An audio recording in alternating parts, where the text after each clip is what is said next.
कवि सम्मेलन देख देख के घर की शीला देवी को शेर व शायरी का बुखार चढ़ गया था।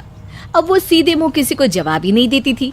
उनके पति और उनका बेटा तो काम करने घर से बाहर चले जाते थे और उनकी शायरी झेलनी पड़ती थी बहू रेणु को। अब सास बोलती नहीं, अर्ज करती थी, संदूक पे रखी संदूक, संदूक में रखे झुमके, बहू झुमके निकाल के दे मेरे, कहाँ लगा रही है ठुमके।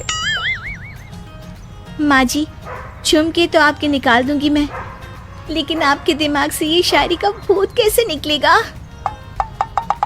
छोटे लोग नहीं समझेंगे, शायरी है शौक बड़ा, तू अपने काम से काम रख, मेरे काम में मत टांग अड़ा। शौक अलग बात है, लेकिन हर चीज में अपना शौक डाल देने से जग हंसाई हो सकती है सासू माँ। अरे मैं हूँ एक नंबर कलाकार, कोई ऐसी वैसी बला नहीं, तुम घर के कामों में उलझी, समझोगी मेरी कला नहीं। ठीक है माँ जी, आप नहीं समझती तो कोई बात नहीं, लाओ मैं आपके झुमके ही निकाल कर दे देती हूँ।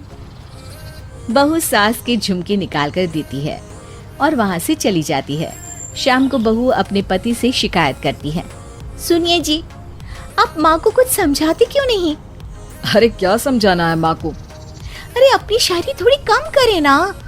अरे तुमको उनकी शायरी से क्या दिक्कत है?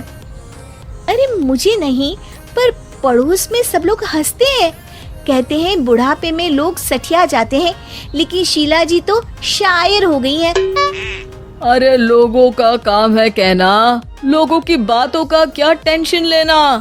अरे वाह, मैंने भी शेर कह दिया, वाह वाह वाह वाह। देख लो, तुमसे किसी ने कहा नहीं और तुम्हारे सामने कोई माँ की बुराई नहीं करता तो तुमको फर्क नहीं पड़ रहा।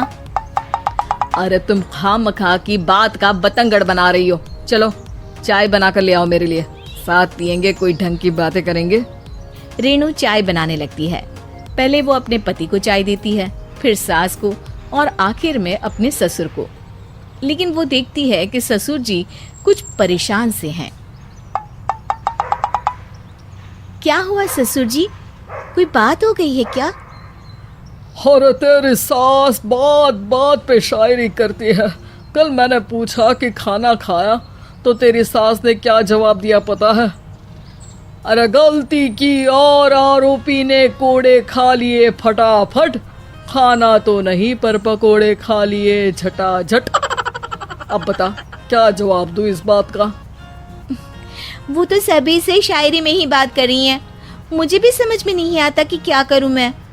बेटा उसको उसी की भाषा में जवाब देना पड़ेगा। मैं तो आम बातचीत में भी उसके सामने कुछ नहीं बोल पाता, शायरी में क्या बोलूंगा भला। ससुर ने जैसे ही कहा कि उसको उसी की भाषा में जवाब देना पड़ेगा, बहू को ये बात जच गई। अगले ही दिन वो शायरी की कुछ किताबें लेकर आई और शायरी की प्रैक्टिस करने लगी ताकि सास को उन्हीं की भाषा में जवाब दे सके। उसने दिन रात एक कर दिए। एक दिन सब साथ में बैठकर टीवी देख रहे थे, तभी रेणु सबके लिए बिरयानी बनाकर लाती है, लेकिन सास को बिरयानी भाती नहीं। कौवा करता काऊ काऊ, चिड़िया बोलती ची ची, इतना खराब बिरयानी बनाई है कि मुंह से निकले छी छी। बस इसी मौके का तो बहू को इंतजार था, क्योंकि अब बहू सास को उसी की भाषा में जवाब देने के लिए तैयार थी। माँ जी, हमको अपनी ये बेकार शायरी ना सुनाइए, जैसी भी बनी है बिरयानी चुपचाप खाइए। ससुर जी और रेणु के पति ने रेणु का जवाब सुनते ही जोर से ताली बजाई और सास ने जब रेणु का शायराना जवाब सुना तो उनके गले में बिरयानी अटक गई। बहू ने एक और शायरी का तीर छोड़ा।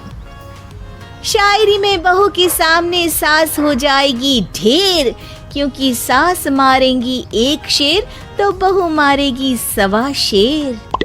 सास को छोड़ के सब वाह वाह करने लगते हैं। आज पहली बार सास को नहले पे दहला मिला था और रेणु ने सास का मुंह चुप करा दिया था। अगले दिन रेणु का पति उससे कहता है, अरे वाह, तुमने तो माँ की बोलती बंद कर दी, मजा आ गया। अब मेरे लिए कुछ बना दो, खाकर मैं काम पर चला जाऊं। शायरी ही है मेरा जीवन, वही करूँगी जी भर के। नौकरानी रख लो कोई, काम नहीं करूँगी मैं घर के। अरे तुम क्या माँ जैसी हरकतें करने लगी, सीधे सीधे बात करो ना। हो गई कल शायरी, रोज थोड़ी ना करोगी।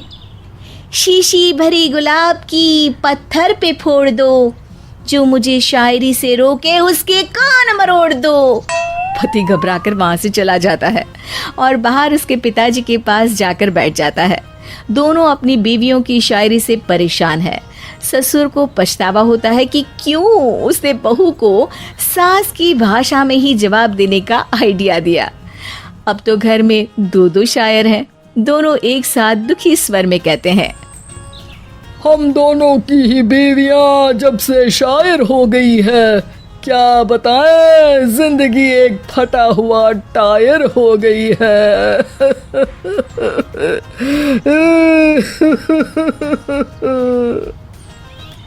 हम दोनों की ही बीवियां जब से शायर हो गई है, क्या बताए जिंदगी एक फटा हुआ टायर हो गई है।